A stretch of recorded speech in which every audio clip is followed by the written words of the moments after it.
Welcome back to Metalhead Nerd Show. I'm Paul Hodges, and today I have Josiah Prince. What's up, everybody? Now, obviously, you're from Disciple. And, Obviously. yeah, one of my favorite bands of all time. That's awesome, man. Thank you. And you're also in Philmont as well, right? That is correct. Yep. Now, how did going from Philmont to Disciple, what was the difference in the style of music? Oh man, so much difference. It was kind of funny. I was way in over my head when I first joined Disciple. So I came from Philmont, which a lot of people might not know, but Philmont was a pop punk band, pop rock, pop punk, and which is really like my favorite style of music. But as a guitar player, it's a little simpler. It's just kind of power chords and certain kinds of riffs, certain kind of tones. It's just easier. It is. Whereas Disciple is a you know, guitar feature, guitar solos, big riffs, drop tuning, pinch harmonics, and dive bombs and all these kind of guitar techniques that are a little more advanced. And out front in the mix. And so I was totally not, schooled in the ways of those techniques when I first came on. So I kind of had to fake it till I make it, kind of thing. But I practiced my butt off when I knew I was going to come out. And initially, it was just coming out to fill in for some shows and just kind of see how it went. They had a guy leaving, and so I had like 20 songs to learn, and I just practiced every day. And I could play the parts, but I definitely didn't have the like I said, that all that kind of attitude and swagger of the style that I would say I have now. It probably took me a year or two to get down like all the technical things and the stylistic things, and especially the tone. And this is getting nerdy, but you mentioned it's a nerd show, so. But as far as guitar tones go, the sound of the guitar, that's a huge part of it. Is just the kind of amp and the kind of tone, the kind of guitar you're using.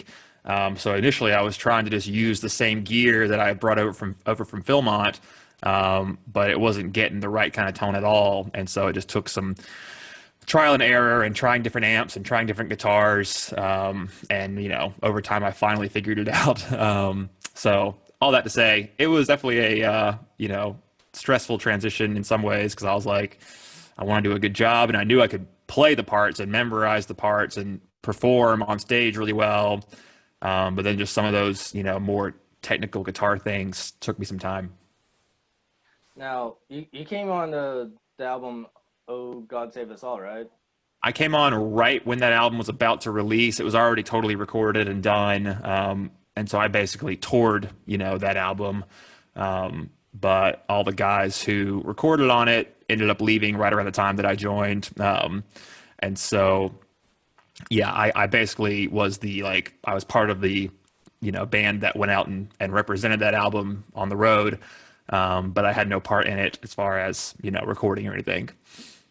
Now, you're still playing with Philmont, right? Well, we haven't really been a band since about that time, actually. 2012 was our last show. And so a few years later, we put out like a rarities or unreleased, compilation. And, that's about it though. We haven't really done anything else since then. Still friends with all the guys, but we're all just doing different stuff now. Now, I heard that you're starting another band. Oh, did you now? Yes. Um, is it All Right Years? Is that what you're referring to? Yep. So yeah, so that's really cool, and that ties in well to what we're talking about because for 7 years I didn't really do any pop punk stuff other than a little bit of producing some a few tracks here and there for other artists. But like I said, that's my favorite style of music. It's what what made me fall in love with playing guitar and wanting to be in a band, and so I had an opportunity through a company here in Nashville that does licensing for music, and they asked me about doing an album, and they kind of just said it can be whatever I want. And so for me, I was like, man, I would love to make a pop punk album because it's been a long time. And so just got with a buddy of mine named Dane Allen, who is a singer in a band called Loyals, and he also is a frequent contributor to Disciple stuff as well. Helps us on the road sometimes and sings background vocals on our albums. He's got an incredible voice, and we're good buddies. And so I was like, it would be awesome to have him involved on the vocals. So, yeah, so it's not a typical band origin story. We didn't, start a band and then write songs and then put an album together. It was more like, I had this assignment to make an album of whatever I wanted, and so kind of formed this band to make this album. And so, yeah, not a traditional band. We're not going to tour or anything. We'll probably make some more music and release music. But really, it was just a lot of fun to just kind of go in and just, make pop punk music again with no real obligation or layers of context. It was just, we're just making fun music, throwing it back to the kind of music that made me want to start a band in the first place. So it's just super fun, summery kind of youthful rock music. Now, did you have any background in music production before you became like a musician in a band, or? Yeah, so it's kind of one of those things. If you're in a band for long enough, you just, end up spending a lot of time in different studios when you're recording your music.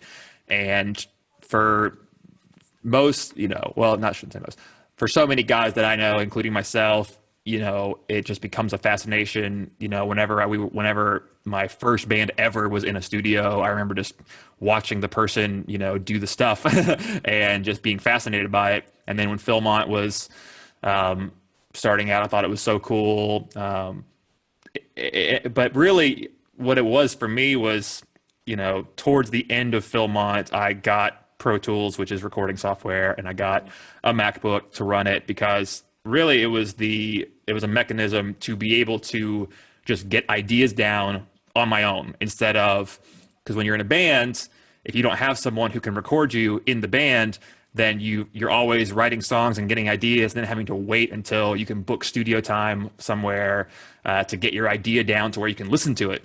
And I just hated waiting for that. And so for me, I was like, I'm just going to get Pro Tools, get a computer, and just figure out how to use it. And luckily, I had some great friends who were very good at that already, who kind of mentored me and showed me the ropes. But for me, yeah, it was just kind of like toward the end of Philmont. I didn't think that I was going to produce our stuff or anything, but I just really wanted to be able to make demos instead of just sitting there by myself playing an idea I had and that being it. I wanted to be able to, because I would always hear the parts. I would hear the rhythm guitar, the lead guitar, the keys, and I would, I heard those parts that I had no way of expressing it. And so that was kind of the motivation for getting into it. And it really didn't occur to me that I would start recording other artists or producing other bands or whatnot. And then just as I was moving to Nashville for Disciple and just making more and more demos for Disciple now, and I had some friends who were in some bands who were like, hey, can you just, can we hire you to record our demo? And so just started there. And with anything, you just, do it more and more. You get more time under your belt, and the hours add up to talent and skill. And so that's just kind of where it went. And more people started coming over to record, and that's just kind of how it goes. Now, you ended up working at the ranch, right? That is my studio. Yes, the ranch is my studio. That's where I'm at right now. It is. Yeah. That's pretty cool. Tell me more about it. Like, I just now heard about the ranch. So Cool. Yeah. I mean, it's literally just my studio. It's just the name that I came up with, and just, I've tried to really turn it into a really kind of cool destination, location, mood, vibey, inspiring place to create music and write and record. And so, it's just my thing. And to me, it just goes hand in hand with the work that I do. So I think it's cool that people associate my name with stuff, but I kind of wanted to have like a, a name for the place where it all happens. And so whether I'm writing with somebody or producing somebody's track or mixing somebody's track, if people are out there hearing that this was done at the ranch, I want that to mean something, awesome. And then from there they can figure out, what I do and who I am. So yeah, it's just it kind of encompasses all the things that I do musically. Now, so far, of the bands that you recorded at the ranch, which one's your favorite? Oh, my favorite? Woof. So many. A lot of the artists that I work with are artists that I've met just on the road, touring with Philmont or Disciple. Um, my favorite recently has been Fireflight. We did a full album this past year, and it's coming out in I can't remember. It's coming out soon, September or October, and it's their first album in quite a few years. But we just had a blast, and they're just great friends, and so it's one of those things. Sometimes you work with artists and it's enjoyable. The music is cool, but it's more like a client artist or client producer relationship.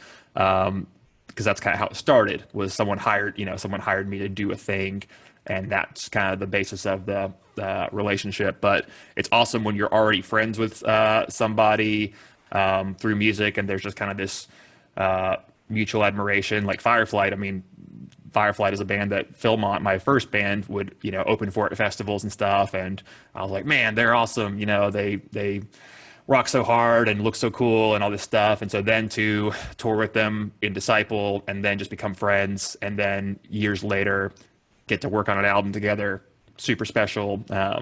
And we just kind of got to have fun with it, and we spent a long time on it, which was really cool, just because we got to kind of record a song, or start an idea, and then come back to it a month later, develop it some more, come back to it a month later, rearrange it, come back to it a month later, rewrite a chorus. You know what I mean? So I really, enjoyed that process a lot. Now, you said that you pretty much started out with like uh, pop punk and pop rocks and stuff. Yeah. Then you went to Disciple. Now, that's kind of different from that. Like I started out with like Casting Crowns. Sure. Then my brother introduced me to Skillet. Nice. Then It's a next slippery thing I slope. know, then next thing I know, I'm listening to Demon Hunter and completely skipped off the pop punk bands. Now Well, I'm kind now I'm kind of going back to all those bands. nice. Well, it's kind of, that genre, pop punk and all that it kind of had a heyday, in the 2000s, like, I would say oh 02, 2002, 2003, all the way through 2008 or 9 was like the heyday of that style. And then it kind of faded out of the main view of, successful artists. And that was kind of part of the problem with Philmont, is we got signed right toward the end of that wave to our record deal. And so by the time our album came out, that style of music was kind of not like as trendy anymore. And so it was kind of a bummer for us, but I still love it. So Mhm. yeah, so it's one of those things. There's not like a ton of pop punk bands, especially in Christian music. There's not a ton of pop punk bands that are just kind of out there and crushing it. There are some though. So Yeah, either they're staying to their roots or they're pretty much switching to contemporary music now. sure, yeah, yeah, So yeah, for sure. So, but you gotta do what you gotta do. I've seen yeah, plenty of bands change their sound for the better or worse, and it's all about just being honest, And it's like for some artists, it's like, man, you have a style of music, and then you just realize, well, this song we wrote that's a little more chill, has gotten us the most attention and traction. And it's like, if you want to be able to do it full time, you kind of got to chase that sometimes, and mhm. do what's going to allow you to do it full time. Because if you don't, then you're just going to end up, having to quit because you can't sustain it. You've mentioned songwriting before. You just got signed on to Day One Music Publishing, didn't you? It was a few years ago, actually, Years and ago. I was with them for a couple years, not anymore. But yeah, that was super cool. That was a big thing that I had was a goal of mine when I moved to Nashville, was to get a publishing deal, And basically, what that looks like is I had people there at the publisher who would just set me up with co-writes with all kinds of different artists and writers in different styles. And that was exactly what I wanted. I wanted to try that. I kind of wanted to just like try everything. And so it was super fun. I was doing, 3 and 4 writes a week when I was home with different styles and writers and artists. And it was super fun. Oh, Lucy, look out. Sorry, my dog is about to yank my microphone down. um, but but yeah, super fun experience. Got some cool connections out of it. Met a lot of great writers and artists that I still have those relationships. And everyone there was awesome. They kind of moved a different direction as a company, and we mutually, parted ways. But it was super, eye-opening and educational just having that experience. Not necessarily something that I want to pursue. I guess for me, like, I've just been doing more and more producing, and a lot of times that entails writing with the artist as well. So it's like, someone will hire me to produce, and we'll write the song, or I'll come along to a song that they've started, and I'll help them finish it and make it strong, and then produce it. That's a little more satisfying to me, because with publishing deal, when you're writing, you're kind of just going into all these sessions, and a lot of times it's with other writers, and you're just trying to pitch something to some artist. So you're going in with some ideas, and you're getting this great song, but then it's just kind of stuck there, and it's up to your publisher or some other publishers or labels to send the song around and hope that an artist will take it and use it. And that just it's a pretty low batting average, even for a good song. It's hard to get that song used. And so at the end of those couple of years, I had all these demos of great songs that I thought were awesome that hadn't gotten used. Whereas when I'm producing, I'm getting hired for that job, and I know that that's a song that's going to get released, and people are going to hear it. And that's my favorite part. You know what I mean? That's my favorite part is getting it out there, and seeing people connect to it and react to it. And so when I'm producing, that's pretty much a guarantee that what I'm working on is going to come out and be released. Whereas writing wasn't always the case, if it's just strictly co-writing. So pretty much it's harder to write a song and pitch it than to write it for like yourself, pretty much. Yeah, exactly. Like with Disciple, like I know that, I'm in the band, but like we all are very collaborative, and we all write and toss ideas around. And so when I have an idea for Disciple, it's like, okay, I know I have obviously like the direct pipeline to this becoming a reality. Whereas, yeah, a lot of times I'm going as a writer, you're going into these rooms with other writers, and it's like, all right, we're going to try our best, and it's fun. And obviously the dream is that you write some song that then gets picked up by a huge artist and, becomes very successful, and that leads to more stuff for you. So there's a bunch of ways it can go, but yeah, so the potential with writing is huge. It could become something huge, but the chances are very low. Whereas, with producing and yeah, writing for artists that you are producing, for me anyway, it's just more consistent, and you kind of see the future of it. You see that this song is going to come out, this album is going to come out. People are going to hear it. People are going to like it. People are going to come to you for work because they hear that, music. So You've been writing a lot of songs for Disciple here lately. for sure. Which one has been your favorite one to write?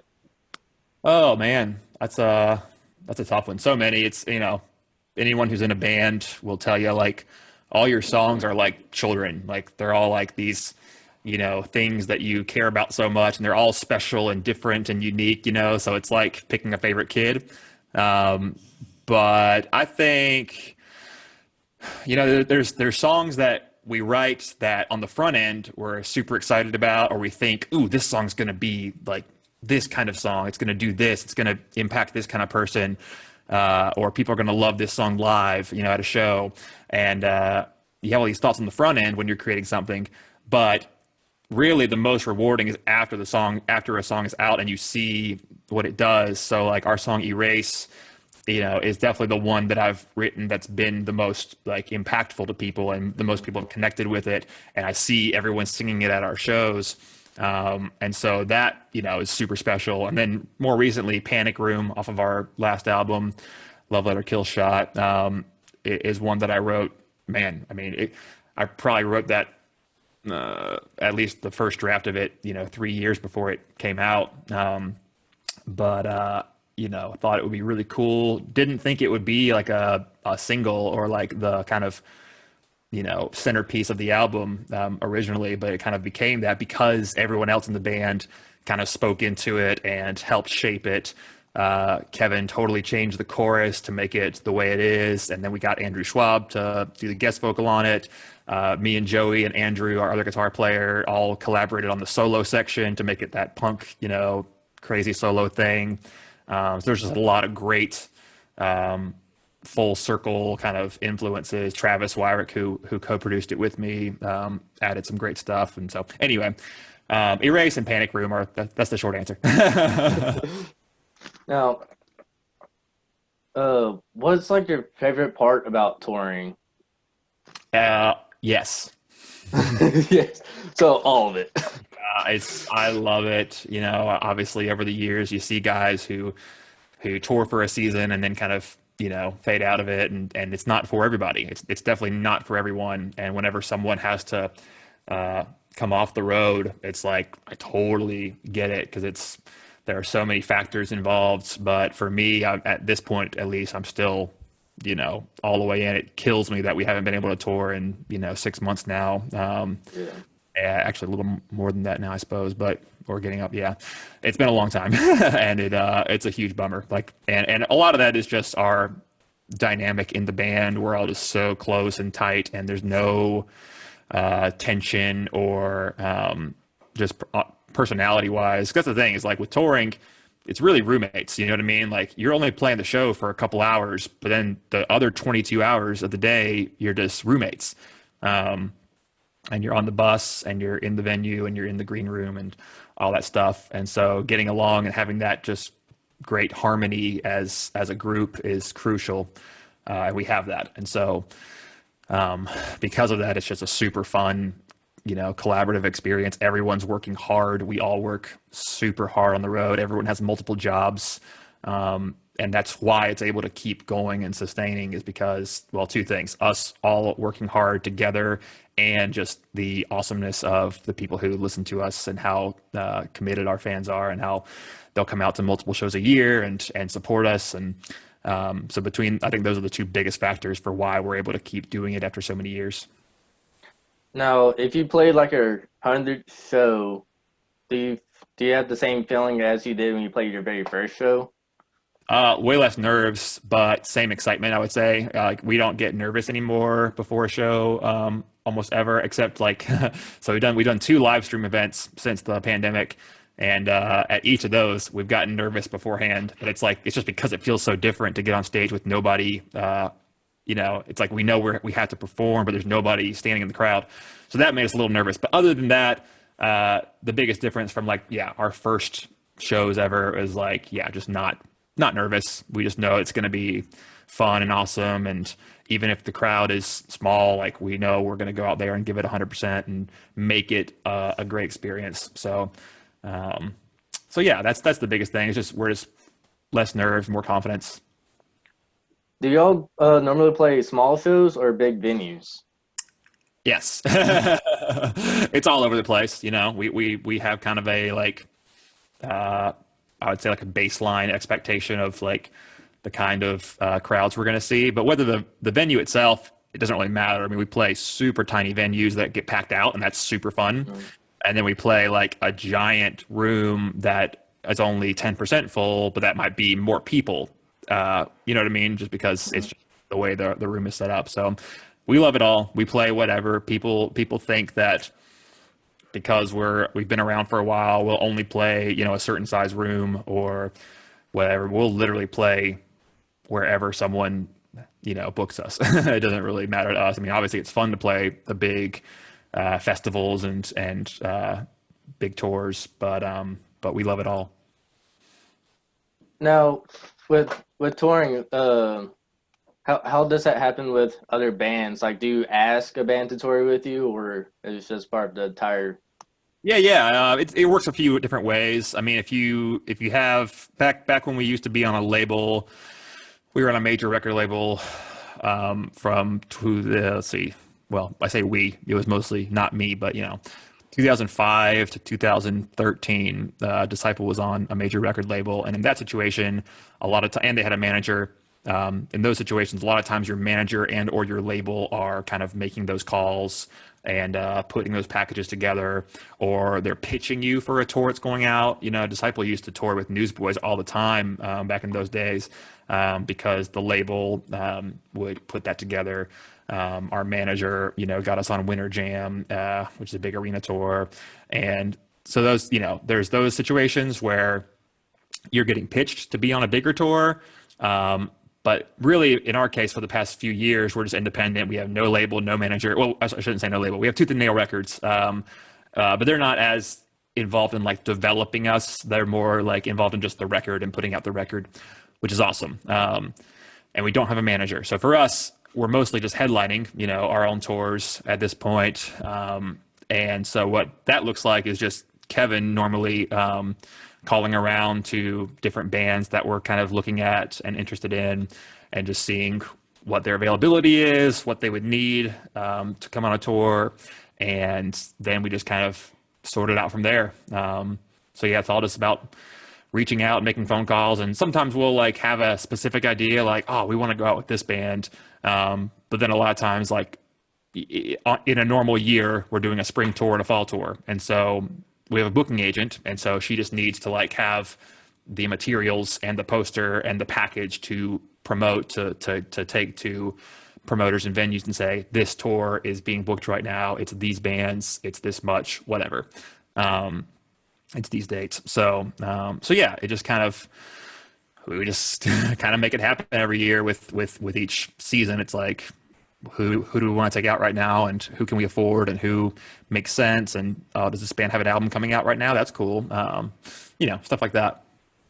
Now, I've noticed, I've seen y'all play at a big, I want to say big venue for Arkansas, when Rock the River was still going.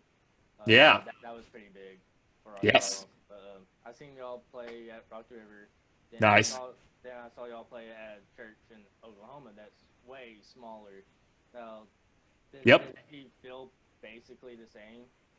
I mean, there's like something just cool about being on a giant stage with a giant crowd. But sometimes it can be a little bit, if it's especially if it's set up a certain way, like certain churches or venues will have like a big barricade, and it's like 10 feet away from the stage, and so you really don't get to have the like close interaction with people that can be really like special. And so it can feel really cool to be up on this big stage, but maybe you're not making the connections with the people as much. You're just kind of seeing them out there, hopefully enjoying the show. But playing the small shows where it's like there's kind of this like perfect like happy medium that we probably all feel when there's like a good venue that's like a solid set up with like a great stage. It's not too big. Honestly, like high school auditorium size stage is like my favorite, where it's like deep but not like too like huge and wide, because it's like enough room for us to like have a great time, but it's also normally like the crowd is right in front of you at the front of the stage. And there's a handful of venues that we love that kind of have that kind of setup and ratio. So yeah, but like I said, we love it all, but there's just kind of pros and cons to the different types of venues. Okay. Uh, I seen y'all play at this one church in Oklahoma. I can't exactly remember where it's at. I want to say it was Cola. I wouldn't remember it even if you knew. Like there was a lot of energy in there, especially when Children 1830 was playing. Nice, yeah. Yeah, this one girl got on stage while Children 1830 was playing and tried to do a stage dive, and everybody got out of the way. Oh man, Yeah, what can you do? but yeah, but to me, I feel like that there's more energy at that show than there was at Rock the River. Sure. Maybe because it's a like a smaller venue, Hmm. or what? Yeah. I don't know.